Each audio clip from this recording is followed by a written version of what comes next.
और आप ये बोलते हैं प्राण प्रतिष्ठा, तो मैं जानना चाहती हूँ प्राण प्रतिष्ठा का क्या मतलब होता है? प्राण प्रतिष्ठा हमारे वेदों ने आज्ञा दी है कि जब कोई मूर्तिकार मूर्ति बनाता है, हाँ जी, तो उस मूर्ति को लाकर मंदिर में स्थापित की जाती है, तब प्राण प्रतिष्ठा कराई जाती है। तो माना वो प्राण प्रतिष्ठा का अर्थ ये है कि पत्थर की मूर्ति में हाँ वो श्रद्धा, हम सब भक्तों की आस्था श्रद्धा रूपी प्राण प्रतिष्ठा ऐसे स्थापित हो जाती है कि वो पत्थर की मूर्ति भी भक्तों के लिए बोल पड़ती है जरूरत पड़ने पर।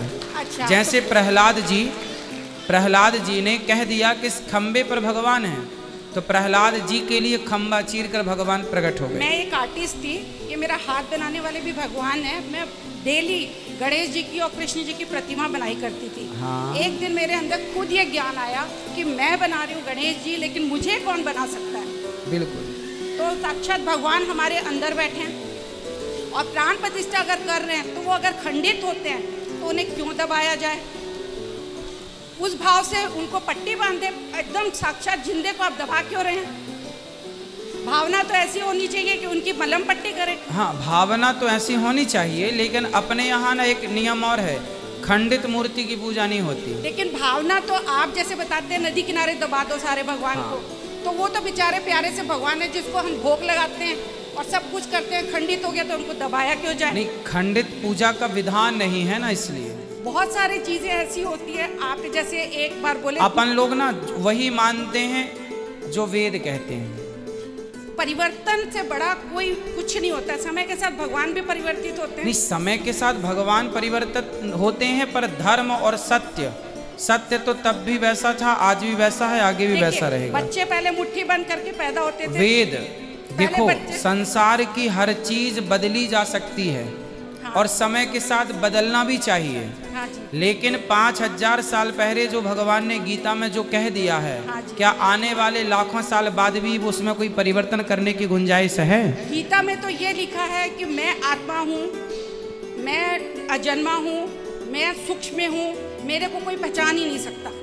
पहचान नहीं सकता। भगवान के रूप अगर अवतरित होंगे तो वो जिस चोले में, मैं राम और भगवान कृष्ण को जानती हूँ। ज्यादा मेरे को ज्ञान नहीं है क्योंकि ज्ञानी आप हैं। ना मेरे को हम जितना तो आपके ज्ञान दास हैं। है, जितना ज्ञान है उसका बता रही हूँ मैं भगवान राम को। और क्योंकि पिक्चर सीरियलों में जितना भी देखी, भगवान राम और भगवान कृष्ण इनको बहुत अच्छे से जानती हूँ। इनका अवतार हुआ, लेकिन भगवान राम को कोई नहीं जानता था कि वो भगवान है। भगवान होते तो उनकी निंदा भी नहीं करते, सीता की भी निंदा नहीं करते। जीवन में मेरे लिए भी इतने उतार चढ़ाव, लोगों ने मेरी इतनी निंदा की थी सीता की तरह ही, कि आज मेरे अंदर मेरा रोना आ जाएगा भगवान को लेके कि लोग इतनी चुगली करते हैं कि मेरा शरीर पूरा बर्बाद हो गया। मैं पागल खाने तक जाके आ गई, ऐसा शरीर। लेकिन मैं भगवान को मानती हूँ, वो भी मेरे कर्मों का फल है। कर्म से ऊपर कुछ नहीं होता है, कर्म प्रधान है। तो कर्म अगर प्रधान है तो आप यही ज्ञान सबको बांटे, कर्म निष्काम कर्म करें। फेरी लगाने की जो आप बताते हैं, एक बार आपने एक बच्चे को बोला कि दूध डालना 5 रुपए का, उसका कैलकुलेशन एक बच्चे ने बताया इतने लाख है। मैं सच कह रही हूँ, मैं बहुत पहले वृंदावन आई थी, यहाँ बाके बिहारी के, अब मेरे को नाम थोड़ा याद नहीं रहता है, उसमें बाल्टी भर भर के दूध डाल रहे थे। बाल्टी भर भर के दूध डाल रहे थे और तो पैरों में दूध आ रहा था। नहीं, तो बाल्टी भर के दूध कोई भगवान पे डाल रहा है, इसमें बुराई क्या है? बुराई ये है कि उस दूध को यूटिलाइज करो। भगवान कहीं नहीं कहते हैं मुझे फूल चढ़ाओ, भगवान कहीं नहीं कहते हैं मुझे दूध चढ़ाओ। वो तो सिर्फ प्रेम के भूखे हैं। विचार अच्छे रखो, कर्म अच्छे तो जो करो। दूध चढ़ा रहे हैं, क्या उनके अंदर प्रेम नहीं है? विचार, मांग रहती है, लोगों की मांग रहती है। देखो, आपकी जो बातें हैं उन्हें और क्लियर मैं कर दूं। हाँ, भगवान को दूध की जरूरत नहीं है, बात सही है। लेकिन एक भक्त अपनी आस्था लिए बैठा है। हाँ, अब क्या भगवान को खिचड़ी की जरूरत थी? लेकिन कर्माबाई की खिचड़ी भगवान खाने आते थे। क्या भगवान को दूध की जरूरत है? पर नामदेव जी के दूध को पीने स्वयं ठाकुर जी आया करते थे, विठलनाथ जी। तो देखो, आप कह रहे हैं कि जो दूध बाल्टियों से चढ़ाया जाता है शंकर जी को, वो आप कह रहे हैं कि वेस्ट होता है। पैरों में भी आता है। हाँ, वेस्ट होता है, आपका कहना ये है। वो किसी को खिलाया पिलाया जाए, कुछ भी अच्छे कार्य में करो। मैं अब ये नहीं देखो, कह रही खिलाया पिलाया जाए, खिलाया पिलाया जाए, खीर बना के बांटी जाए, बात अच्छी है। लेकिन हमारे यहाँ ये तो बताओ कि लाखों लोग शराब पी रहे हैं। हाँ जी।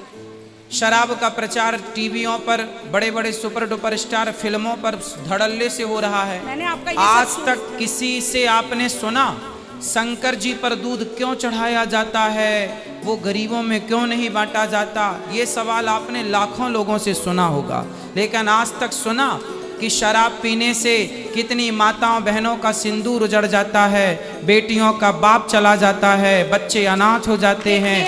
वो पैसा सारा लाओ और वो पैसा आप अपने गरीबों में बांटो, जरूरतमंदों को दो। मैं मेरी सेवादार के साथ आई हूँ। मैं आपकी बात पर आता हूँ। ये मैं सुना है आपका। तो शराब जो है वो शराब ज्यादा खतरनाक है। दूध तो देखो, किसी किसी मंदिर में भगवान का अभिषेक होता है बाल्टियों के दूध से, वरना जो सावन के महीने में हम लोग आप लोग मंदिर जाकर चढ़ाते हैं वो 5 रुपए का ही दूध होता है, 10 रुपए का।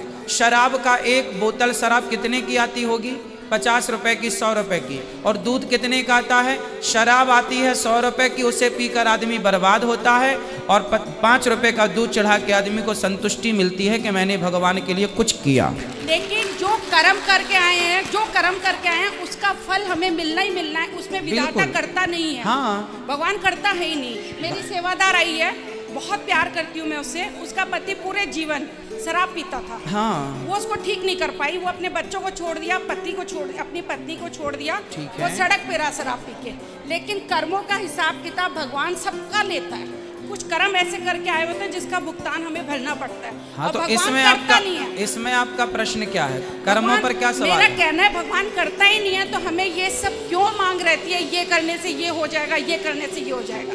भगवान की भक्ति दोनों प्रकार की है ना, निष्काम भी है और सकाम भी है। भगवान अर्जुन को यही समझाए हैं, कर्म कर, फल की इच्छा मत कर और निष्काम कर।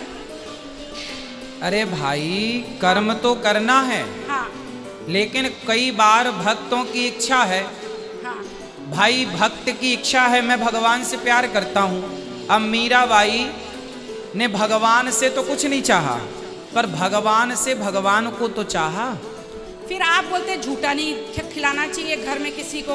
भगवान तो पहले एक एक का तो हो जाने दो। सबरी के बेर भी झूठे खाए थे, क्योंकि वो प्रेम के भूखे हैं। हाँ, तो भाई शबरी भक्त हैं और भगवान ने उनके बेर खाए झूठे। हाँ। अब हम दूध पिए और वो झूठा दूध या झूठी चाय या झूठी रोटी आपको दे दें तो वो गलत है ना। हम इंसानों की बात कर रहे थे कि इंसानों को आप झूठा ना खिलाएं, झूठा ना खाएं। वो भगवान है, इंसानों से भगवान की तुलना। हमारे बीच में कौन भगवान है हमें नहीं पता।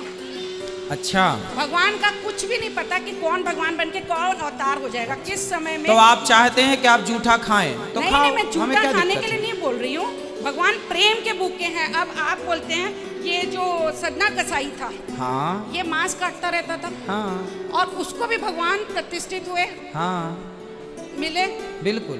तो भगवान तो सब जगह प्रेम के भूखे हैं। तो क्या चाहते हैं आप कि आप भी मांस का व्यापार करें? मांस का व्यापार नहीं, मैं एकदम शाकाहारी हूँ। देखो, मैं बता रही हूँ कि भगवान तो सिर्फ प्रेम के भूखे होते हैं। भगवान तो प्रेम के भूखे, राम ही केवल प्रेम प्यारा, लिखा तो है। हम कथा में यही बात समझाते हैं कि भगवान से प्रेम करना चाहिए, लेकिन प्रेम के साथ साथ जो हमारे कर्तव्य हैं, हम इस संसार में आए हैं, है ना। अब जैसे आपने सवाल किया तो हमारा कर्तव्य है कि हम उसका उत्तर दें। हाँ जी। तो आपका बेटा होगा, तो आपका बेटा है तो स्वाभाविक है आपका कर्तव्य होगा कि आप उसे दूध पिलाएंगे। तो आपको प्रेम तो भगवान से करना है, पर संसार में आपको व्यवहार भी तो करना पड़ता है। तो आप व्यवहार कुशलता से निभाते हुए भगवान से, भगवान किसी वस्तु के भूखे नहीं है। लेकिन कोई भक्त, हमने ये कहा है कि भगवान को जरूरत नहीं है पुष्पों की, हाँ, माला और हार की। लेकिन यदि भगवान को कोई प्रेम से देता है तो उसमें प्रेम से देने वाले भक्त की और भगवान की मर्जी है। हम नहीं कह सकते कि इसका प्रेम है या नहीं है। भगवान की डिमांड तो नहीं है। शबरी से, सुनो, क्या शबरी से राम ने बेर मांगे थे? बताओ। वो तो भगवान को इतना प्रेम करती थी। पहले ये बताइए, क्या शबरी से राम जी ने प्रेम बेर मांगे थे? देखिए, मैं इतनी ज्ञानी आपकी तरह नहीं हूँ। मैं ज्ञानी अज्ञानी की बात मैया जी नहीं कर रहा हूँ। पहले आप उत्तर दो कि क्या राम जी ने शबरी से बेर मांगे थे? मांगे नहीं थे, हाँ, मेरे को ये पता है, बस दिया खाए ना, थे। उनसे प्रेम से बेर दे दिए। उसी तरह हमसे भगवान पुष्प मांगते नहीं है, पर कोई भक्त पुष्प तोड़ कर लाया, बड़ा सुंदर है, भगवान के चरणों में चढ़ा दिया, तो बुराई भी तो नहीं है। नहीं, बुराई किसी चीज की नहीं होती है, हाँ। लेकिन प्रथा जैसे धीरे धीरे पल्ला हट रहा है, उसमें प्रचार पल्ला। अब आप विषयांतर बहुत हो रहे हैं, अब इस बात से अब सीधे पल्ले पे आ गए। नहीं, एक एक चीज जो वीडियो सुनी उसमें आपका ये आंसर। पल्ला तो देखो आपका भी नहीं है सिर पर, नहीं है तो रखना चाहिए। देखिए, समय के साथ में परिवर्तन जो आ रहा है ना, पहले पर्दा प्रथा था, फिर पर्दा हटा, फिर उसके बाद दूसरी चीज आई, तो एक के बाद एक अगर परिवर्तन हम करेंगे, माता पिता की सेवा बहुत अच्छा आप तो आप किस में परिवर्तन करना चाह रही हैं, क्लियर बताइए। आपने माता पिता को जो रखते हैं उसके लिए मैं आपका जितना शुक्राना करूं, हाँ। वो शुक्रिया, और आप सेवा भाव बताते हैं वो भी बहुत अच्छी चीज है, लेकिन सिर में पल्ला लग के अगर गर्मी लगती है, सेवा भाव नहीं हो पाता है, तकलीफ होती है। हमारे सिख भाइयों को देखिए, गर्मी हो सर्दी हो सिर पर पगड़ी रखते हैं कि नहीं? हाँ। रखते हैं कि नहीं? अब देखो, अब आप मैया माना कि गर्मी लगती है, तो सिख भाई तो पुरुष, महिलाओं को छोड़ो, सिख भाइयों के पुरुष इतनी पगड़ी पहनेंगे, आपका पूरा दुपट्टा 2-3 और लग जाएंगे उसमें, इतना सिर पे रखते हैं। देखो बात सही है, लेकिन फिर भी परंपरा, अब मेरे को कपड़े पहनने की क्या जरूरत है? मैं कमर ही ढक लूं, अपना ऊपर का कुछ भी ना पहनूं, लेकिन देखो हमारे यहाँ मर्यादाएं भी हैं, है ना? यदि मर्यादा के लिए कहा गया है कि स्त्री को सिर पर कपड़ा थोड़ा, हम ये नहीं कहते कि लंबा घूंघट करो, लेकिन फिर भी जो मर्यादा हमने सुनी है अपने बाप दादों से, अब वो सही है या गलत है मैं नहीं कहता, लेकिन मैंने ये सुना है कि सिर पर कपड़ा होना आवश्यक है। अब आप रखो, अब आपसे कौन कह रहा कि नहीं रखो, रखो, आपने नहीं रखा, किसी को प्रॉब्लम नहीं है। देखिए, मैं निराकार को मानती हूँ, कण कण में भगवान मानती हूँ। हाँ? कण कण में अच्छा है, कण कण में आपका भगवान है। भाव अच्छा, कण कण में पहचान सके तो पहचान, कण कण में है भगवान। ये धरती बिना, सबको भगवान में मानो, सबको भगवान जानो, बैठे हैं हाँ, सब पर सिर पे पल्ला नहीं रखेंगे, क्यों? क्या पल्ला मेरे सबको भगवान जानेंगे हम, सबको भगवान मानेंगे, लेकिन सिर में पल्ला नहीं रखेंगे। बात भटे कर लो, मैया से बात करा दो, क्या कहना है मैया? हाँ बोलो। मेरा मतलब ये नहीं है कि मैं पल्ला नहीं रखना चाहती, लेकिन मेरे लिए पल्ला नहीं जरूरी है। हाँ, मैं कोई ढक रहा है उसको मना नहीं कर। ये बताओ आपसे कहा किसने कि रखो? हाँ, तो मैं इसलिए, आप बोल रहे थे कि आप नहीं ढके हुए हैं, तो मैंने कहा मेरे लिए जरूरी। आपने बताया ना, तो हमने कहा भाई रखा, तो आपने भी नहीं है। आपके अंदर जो बैठे ना, मैं आपको कृष्ण मान रही हूँ, हाँ, और मैं अर्जुन हूँ, हाँ, मैं उस रूप में आपसे ज्ञान लेना चाहती हूँ। क्या अर्जुन कृष्ण के बीच में ये पल्ले वाला ज्ञान हुआ ही नहीं था, इसलिए मैं उसमें असमर्थ हूँ। कहीं गीता में लिखा होता ना, हाँ। कि आप लोग को पल्ला रखना चाहिए, हाँ। तो मैं शायद समझती। तो आप मत रखो ना मैया, तो कौन आप बोले कह तो रहा मैं बात कर रही हूँ, मैं तो नहीं रखती हूँ। हाँ, मैं तो कण कण में भगवान है, बता रही हूँ। हाँ, कण कण में आप भगवान को मानो। अच्छा बेटा, बात कर लेने दो मैया, कण कण में आप मानो, आपको कौन रोका है मानने से, ये तो बताओ। सूरज, धरती, चांद, आकाश, सब में रचना भगवान की है। तो ठीक है, आज मेरा कहना है कि हर चीज को देखोगे आप, नारियल देखो, पानी अंदर कैसे हाँ, गया, सब भगवान है, सब भगवान की ठीक लीला है। अच्छा हर विचार है किसी- आपका। आंसू गिरते हैं महाराज जी, आंसू। अच्छा है, इस सृष्टि की रचना देख के ठीक है। इतनी सुंदर। ये बताओ हम क्या सेवा करें आपकी? आपकी सेवा में बस आप मेरे को आशीर्वाद दीजिए। हम आप आपको मेरे- आशीर्वाद नहीं, आप हमें दो कि हमें भी सद्बुद्धि आए।